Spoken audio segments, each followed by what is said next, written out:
Hey, it's Bronze and Modern Gods. I'm John. I'm Richard. We are your respite from that other stuff that's happening. Put it aside. We're not talking about it. We're not talking Yes. about it. We're going to talk about comic books. Everybody exhale, relax. We're going to talk about fun times and collecting and all the joy that goes with it, including our regular features like our underrated books of the week, viewer mail, where we take your questions and comments about comic books. And we got the 25-year rule where we go back to the year 1999, a little Marvel Knights action this week, Richard, on the 25-year rule. And Nice. of course, starting off, our hot book of the week. Richard, can it be any other book? It really can't this week. For those who don't know, the trailer for the new Captain America Brave New World came out, and it was good. I liked it. I was excited about it. It featured at the end slamming into the ground Captain's shield, the Red Hulk. So this book, Hulk #1, is the first cover appearance of the Red Hulk. Thunderbolt Ross is being played by Harrison Ford. Harrison Ford. I could not Han think of his Solo. name. Han Solo. Star Wars guy. Yeah, he's just one of those guys who plays. He's an excellent actor, and I'm looking forward to seeing his take on Thunderbolt Ross. Now, Thunderbolt Ross has been around since 1962, Hulk #1. Mhm. And guys know how big of a fan you listen to the show. I love the Thunderbolts, which is also coming to the MCU. How did I not until this week make the connection Thunderbolt Ross and Thunderbolts and how this is going to work out in the MCU?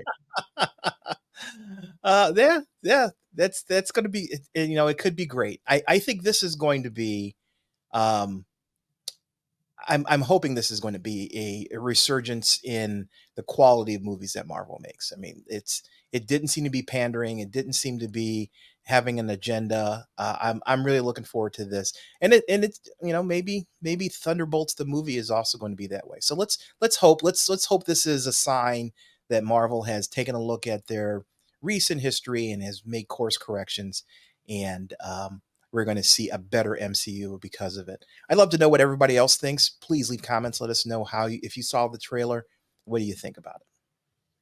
You may be Captain America, but you're no Steve Rogers. Yep, that was great. That was great. And he's not. He's going to do his own thing. Talk about addressing the camera directly. I always wonder about if I have any kind of bias about it because, as an African American superhero and me being African American, but I just think in general that he plays a great person. He plays the role of Captain America that Steve Rogers set the foundation for. He plays it well, and I really think was a great fit for the actor for the role, and I'm really looking forward to seeing what he can do with it. Especially, he has no powers. He has the suit. He has wings, and that's about it. No super serum, super soldier serum, nothing. I will say this, political thriller. It looks like it's much more in line with Captain America as a property than Cap and the Avengers running around fighting Thanos and being cosmic. So it's got that going for it as far as I'm concerned. Hulk #1 raw copies sell for up to $65 on eBay. My issue with this cover, Ed McGuinness, he looks like he's that guy at the gym you hate that does shrugs in front of the dumbbell rack. Please don't do your shrugs in front of the dumbbell rack. When you do your shrugs, get your weights and move back and don't block the dumbbell rack. You big meat. Yeah, he's got muscles on top of muscles on that cover shot. Yeah, it's a typical Ed McGuinness. But Hulk #1, never bought it, never interested in it. Wasn't my thing, wasn't my jam. And so you guys love it, go for it. I'm gonna stay away. All right, let's move on and show some stuff that we are into in our little show and tell segment, Magic Fingers. Mew, mew, mew. All right, Richard, I started last week. You start this week. What's your first show and tell book? Let's see. Drug this out. I have multiple copies of this. This is Ghost Rider number 15.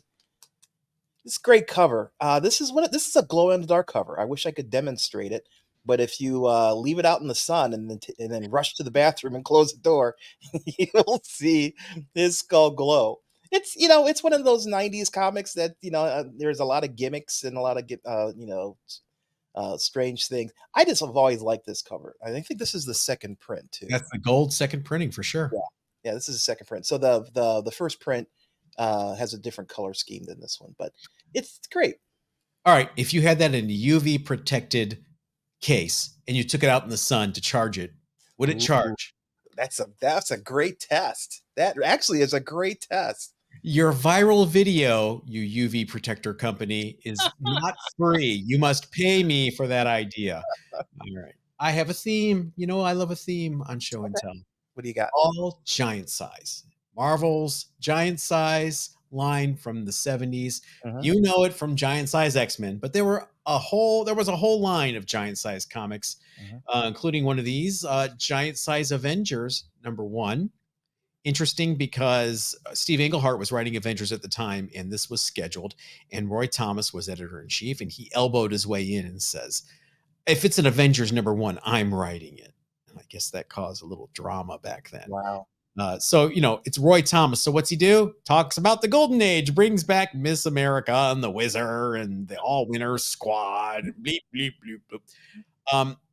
Kind of addresses the origin and the birth of Scarlet Witch and Pietro, Quicksilver. This establishes the Wizard and Miss America as their parents, which we would find out later would be retconned. Mhm. So it has the first appearance of Bova, the nanny cow that raised only in comics, people. Uh, What I love about this is the backup is a reprint of a Human Torch story that teams up the Human Torch with Captain America, and Sun Girl's in it, and Namora. And they were being invaded by Venus. So the Human Torch flies to Venus, flies back, almost makes it back to Earth, but when he enters the atmosphere, his flame dies out. So he falls from the upper atmosphere right to where Captain America and everybody's standing, and Cap catches him. okay. Only in comics. Physics. Kid. So Oh, you said Miss America's in it. Is that the first appearance of Miss America in the Bronze Age? I do believe that is the first appearance of Miss America since the Golden Age. There she is in her glasses and everything. So That is awesome. I love me some Miss America, and I love that book, despite all the weirdness around it. All right, what is your next show and tell? My next show and tell book is a book that its value has gone up and down. It is America's #1. This is the second printing of that. This is a hip hop variant cover. So it's 9.8. It's a pretty tough cover to get 9.8 because of all of that blue and black on the cover. Not a whole lot of stuff to hide imperfections. I say this has gone up and down before. When America uh, was going to be the next big thing. Her books were pretty pricey, but when she came out in Doctor Strange, the second Doctor Strange movie, and it was more of a fizzle than an explosion. So I haven't actually looked up the value of this book recently. I'm almost afraid to. Well, I am definitely afraid to. I didn't pay. This is a book I had raw. I bought for like $30, and then got it pressed it, and then got it graded. So I don't have a lot of money in it, but yeah, for a while these books were going in, $200-300, but I doubt that that's the price anymore. America Chavez, A Nation Shrugs. Yeah. I think that the hip hop variants always hold some value, so I Mhm. wouldn't be too upset about not or paying only $30 for that, because I think people collect all of them. Yeah, They want it's the true. whole run, and as we're seeing with Eminem this week, dear Lord, have you seen these Eminem comic book sales on Instagram? They have been, his books have been strong since the beginning. It's definitely something. There's a bunch of collectors who are interested in stuff with him on it. 25-year rule. In this Yeah, case, 30-year rule. People who were 30, 25 years ago in Eminem, they're yeah. wanting to regain their childhood now. Giant Size Master of Kung Fu, #1. Well, yeah. This is, Shang-Chi, and very different than he is in the movies, apparently. As you can see, Paul Galassi art in here. There is something I have this because it also reprints stories from Yellow Claw #1. Oh, So if you want a more affordable way to read those stories, they are reprinted in here with Giant Size Master of Kung Fu. In fact, I think all the Giant Size Master of Kung Fu have Yellow Claw reprints as the backups. And then this big Ron Wilson cover that he, I think, cranked out in an hour. it is kind of simple, but it's effective. Is it one of the Marvel's biggest sellers in the 70s? Can you believe that? But there's a lot of kung fu movies and TV shows in that era. So You had monsters and kung fu. They kind of like, weaseled their way into the Marvel universe. All right, what is your last show and tell book? my last one is a favorite. I found this book. I was going through my books, came across this. This is a second printing. You can tell because of the black Spidey head there in the price box or the UPC box. This is a second printing of Marvel's Secret Superheroes Secret Wars #1. You can also look at the price box there underneath the corner box where it says it's a different price box than you see in the Yeah, it's missing the Curtis circulation logo, which is in right. there. I remember you and I think it was California Comic Con that one year. You were trying to buy up as many Secret Wars #1s as you could. And I looked at that cover and I said, something's wrong with this one. What's Mhm. going on with this one? Remember, I was like, Oh yeah, there was still. I remember the woman who sold it to us got two of them for $25. So uh, this is not a normal one. And sure enough, you opened it up, it was a second printing. right. So there's also a Canadian variant of this book as well if you're looking for it. So there are quite a few different versions of this. You know what? There's a Secret Wars movie coming supposedly in the next couple of years. I really don't think it's going to be this storyline. I think it's going to be the 2015 Secret Wars. But if you grew up in the 80s and you were reading Marvel comics, you had to have read this series. It was the biggest thing, while it ran, and out of it came, Spidey's black suit. So, and that's issue #8. So great story too. I enjoyed it. I don't know if you enjoyed Secret Wars. Um, I liked it. I thought the X-Men were really out of character, but Mhm. Shooter is not Chris Claremont. That's not Yeah. it's not a rag on either one of them. Just some people have a way of running with characters that they have a closer assimilation with. I think I can't do a focus on giant size books without showing you my giant size man thing. I knew it was coming. Everybody knew it was coming. Take a drink. Run from Other God's drinking game. Giant size man thing #2. Now I will confound expectations. I'm sure all of you expected me to show issue 4 or 5, which featured Howard the Duck as the backups, but I've done that before. So this is #2. Great issue with Steve Gerber. He had the way he had. I don't know what he did in the 70s. Well, I can imagine mushrooms. Who knows? But he wrote and wrote and wrote. He was so prolific back then. Not only was he writing Man Thing, he was writing Defenders, and he was writing Giant Size Defenders, Giant Size Man Thing every quarter, Howard the Duck, Omega. I mean, so many great books, and this is one of them. Just a fantastic series. So if you are lacking a Giant Size Man Thing, go out and buy one. You need one in your collection. Everyone needs a giant size man thing, whether they know it or not. Hey, you want to see more stupid stuff like this? You should be a member. Support us for $2.99 a month. That is less than a cup of coffee, and you get exclusive live member-only streams that go off the rails every Thursday. You get extra show and tell episodes on Wednesday where you can see more of these books, and you get your name here that's scrolling along with all these new people. And also, you get to see Richard and I go to more shows, and you're supporting us and keeping the content flowing. Just hit join next to subscribe here on YouTube.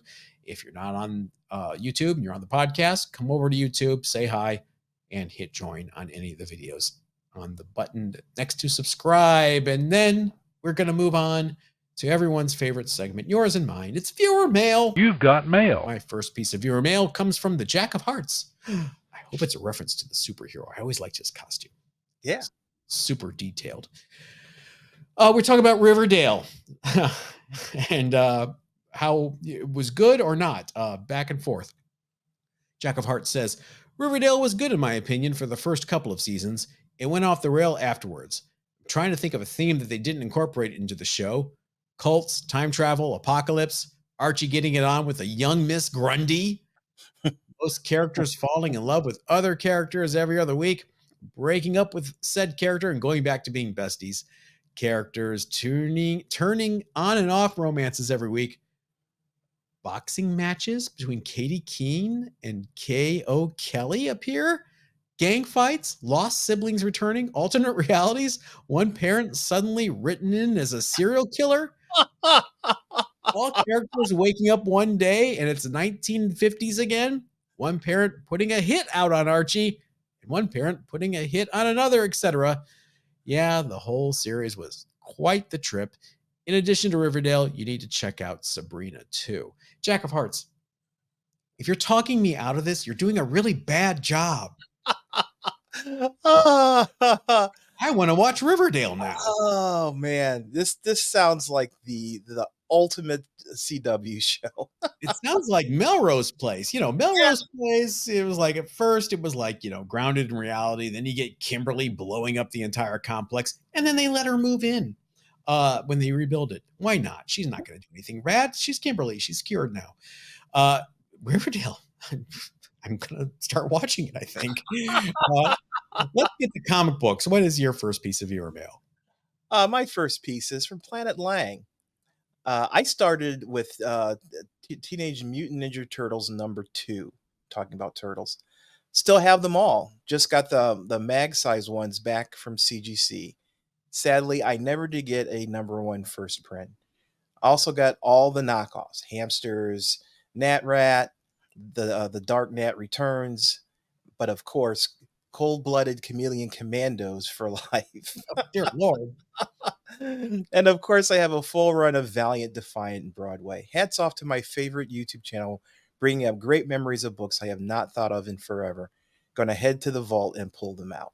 I'm glad we inspired you to pull out your books and relive your childhood.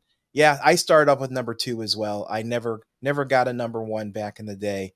I wish I had, obviously for financial reasons, but just so I had a first print of #1. I've got a second print and a third print at this point, but first prints are just out of reach for the amount of money that I'm willing to spend. But yeah, there was so many different knockoffs and series that took that concept of the alliteration and combination of different types of, yeah, you know what I'm talking about. So but of course, turtles became the culture icon, and they are still making turtles comics and movies today. So who would have known that something that seemed like such a goof on all these different concepts will become a blockbuster cultural icon? I'm telling you, Planet Lang says he's going to head down to the vault and pull them out. Yes, pull out your giant size man thing, Planet Lang, and read them. Also, continuing in this thread is our friend Tommy Thomas, who emailed us at bronzeandmoderngods@gmail.com. First, love the show. Thank you, Tommy.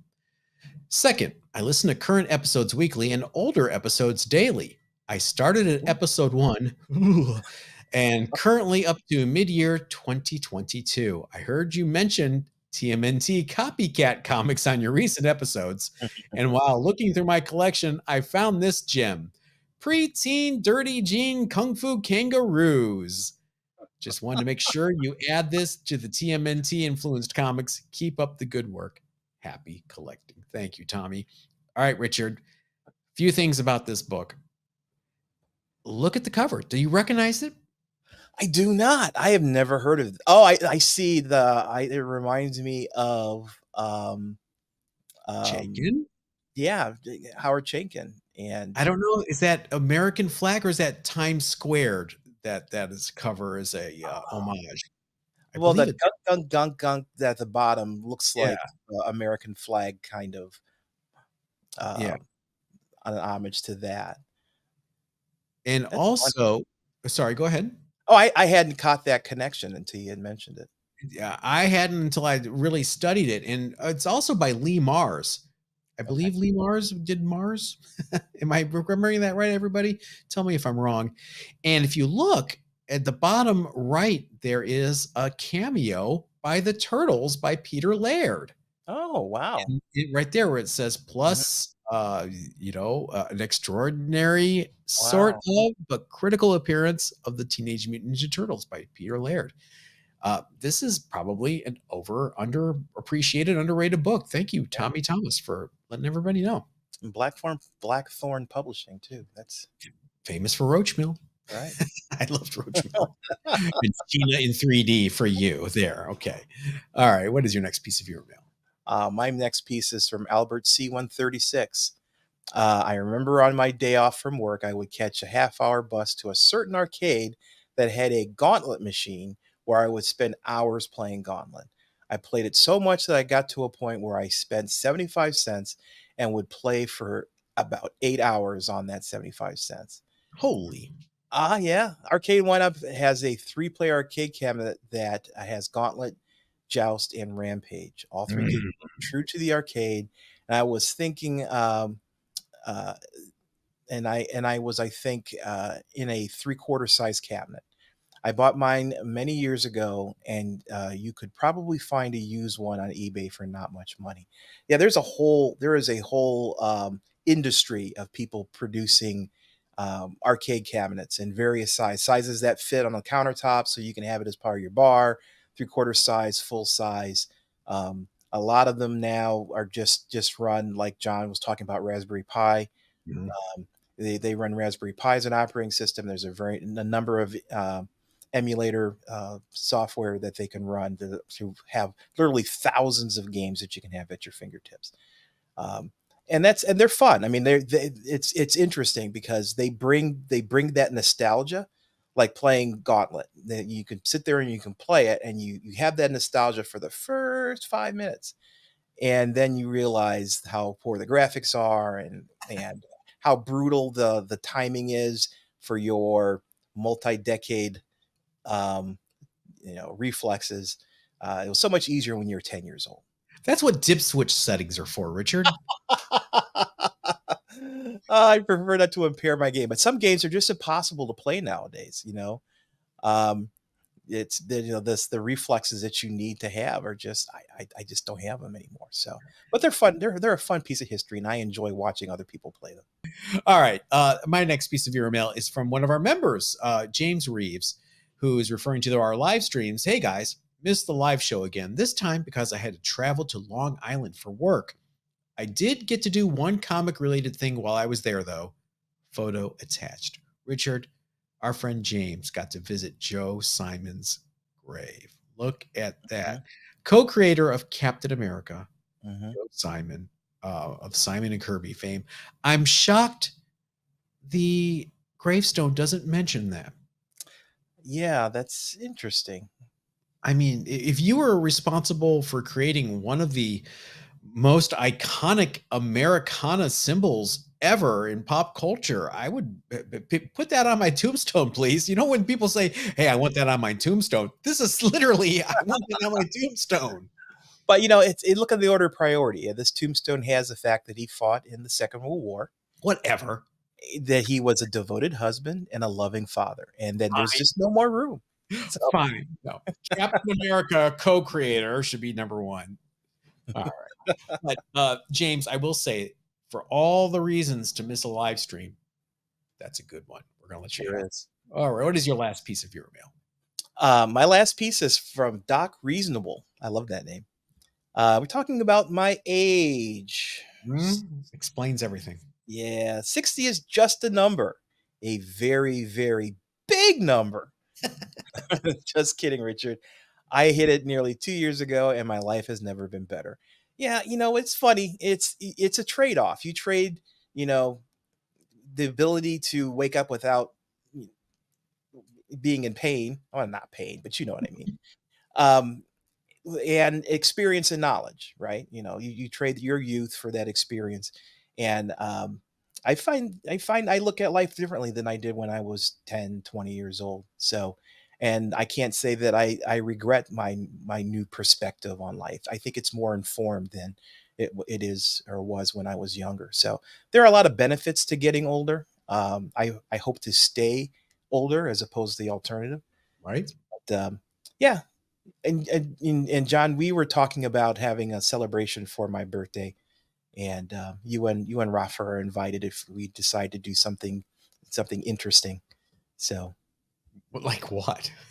well, we were talking about going to London this year. Oh, okay. Let's do that. I'll do Yeah. that. Yeah, we'll do that in a minute. I'll show you all. I'll take you to Notting Hill Comic Oh, Trading Company. okay. Yeah, we'll do all that. Oh, that sounds fun. Everyone, London trip on Richard. For our He's huge London fan base, yeah, we have a meetup. second best Bob, all those people. Hey, have you noticed time is like just accelerating as you get older? I mean, first of all, we talked about Red Hulk #1. Hmm. What if I told you that book was 16 years old already? Oh my goodness, really? If you had a child, your Red Hulk #1 would be a sophomore this year. Yeah. That's crazy. Can you imagine that 1999 was, wait for it, 25 years ago? It's the 25-year rule. The return of the well-crafted segue. Oh, our reader there was saying that he was going through all of our old stuff. We Yeah. didn't have all of this nice format like we have now. It was just random. It is good to go through the old episodes because you start to catch all the running gags that people that are still joining don't get, which is, we Mhm. don't want to be exclusionary, but a running joke is a running joke. That's how Yeah. they 25-year rule. Hey, going back to 1999, where people are having nostalgia for things like, I don't know, what was happening in 1999. Alice in Chains, was Lane Staley dead yet? Um, I don't know what's going on. Well, let's all go back. I'd love to go back to 1999 now after this week, but we're going to talk about Black Panther #8, the 8th issue of the Marvel Knights series that really redefined the Black Panther. I don't think Christopher Priest gets enough credit for taking, this forever D-lister and making him an A-list character. Christopher Priest, I hope you're getting a nice little royalty payout for your contribution from Disney. Look at that cover. Joe Jusko. Joe Jusko did the inside too. Oh, really? Yes. Not enough Joe Jusko art out there. Richard, do you recognize the cover? A little homage? Little Avengers 4 action? Yeah, yeah, definitely. Everybody's in the same-ish kind Yeah, of position, but it's a different angle, and the Black Panther's in front of everyone. Even Thor's even swirling his hammer yeah, in the yeah. same.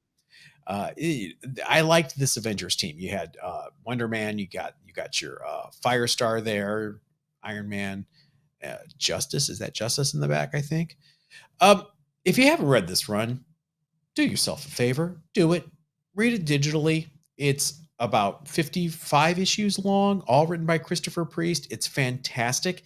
It is not something you can read while watching TV or doing another activity. It requires your full attention Mhm. because there are very subtle dialogue tips. There are flash forwards, sideways flashes, flashbacks. It needs your full attention, but it's so worth it. It's one of my favorite runs of all time in comics. Yes, I said it. Christopher Priest, come on the show so we can bow to you. Black Panther 8, grab it raw on eBay for about $4 to $8, worth every penny. Any high dollar books in that run? I think issue 1 had some, like $15 at one point.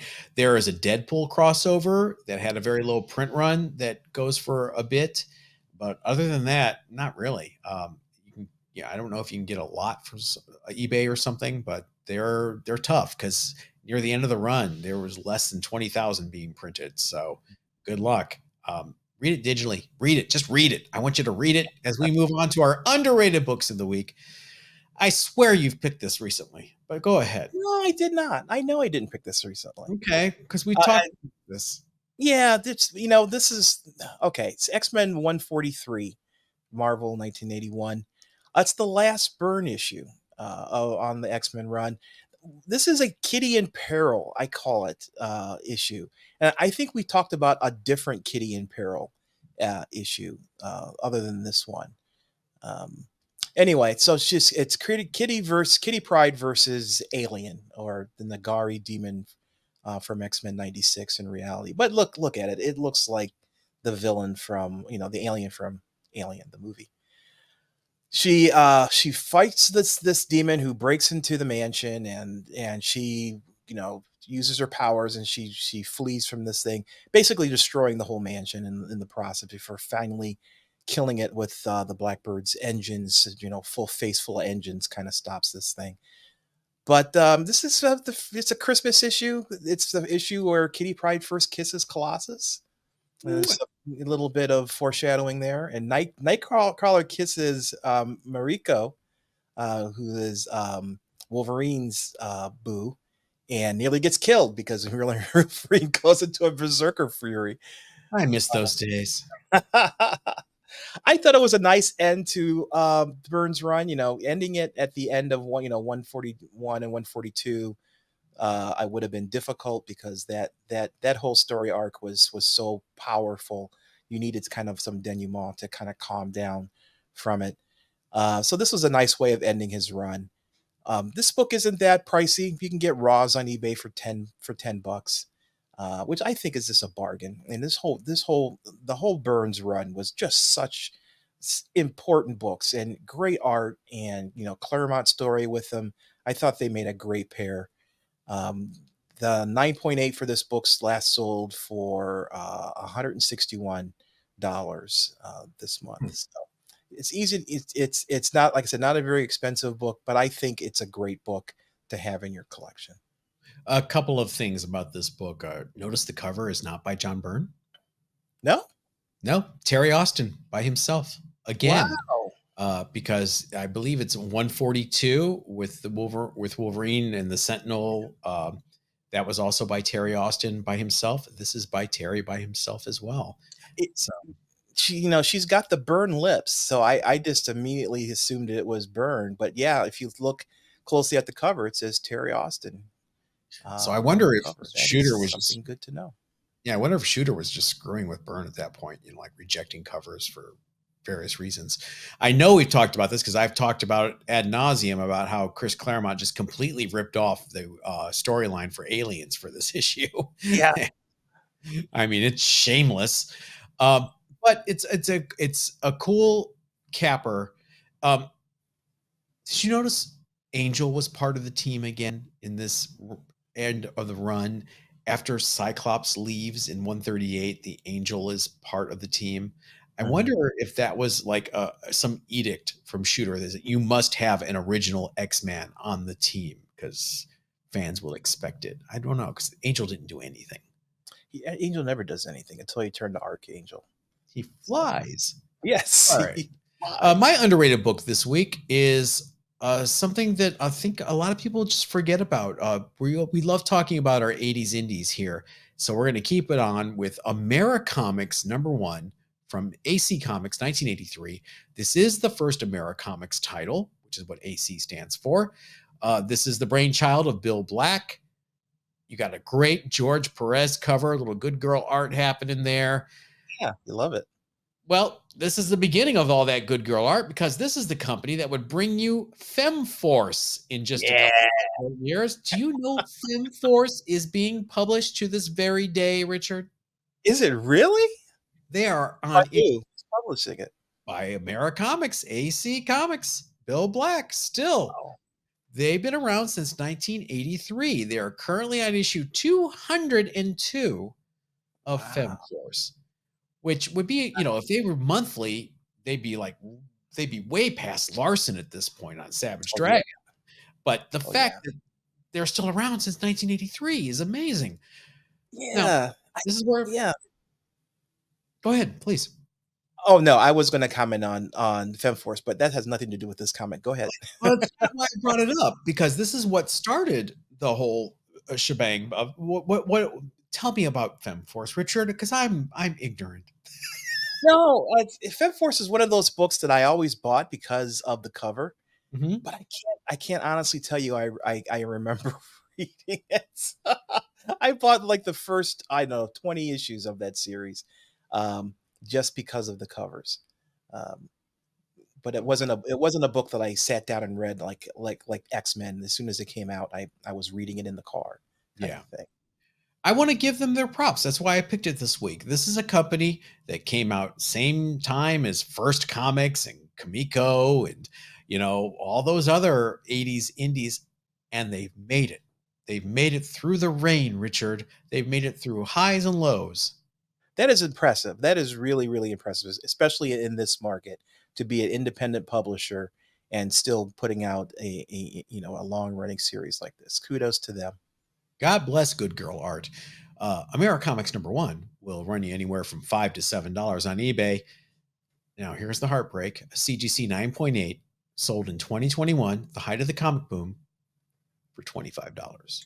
Yeah, yeah. Same thing with FemForce. It never caught on to the point where it was a valuable book. You still see them in dollar bins all over the place. Um, but thank you for bringing this up. I did not recognize this particular comic, Yeah. uh, but Americomics definitely is a name I recognize from FemForce. I just wonder if Dave Stevens or Bruce Timm would ever do FemForce covers. I wonder if they ever did. I don't think Stevens did. I wonder if Bruce Timm did. That's a good question. I mean, if FemForce is still running, he could still do one. Yeah. Yeah. Bill Black, pick up the phone and call Bruce Timm. Maybe he'll Please. maybe he'll do it as a favor. Who knows? I'm now an artist agent, by the way. Thanks, everybody. Members. Hey, members. We'll see you on Wednesday and Thursday. Everyone else will catch you here next Monday with more information about the Bronze and Modern Gods meetup in San Diego. We're finalizing it, and we'll let you know next week. Thanks, Richard. Thanks, John, and everybody. Stay safe.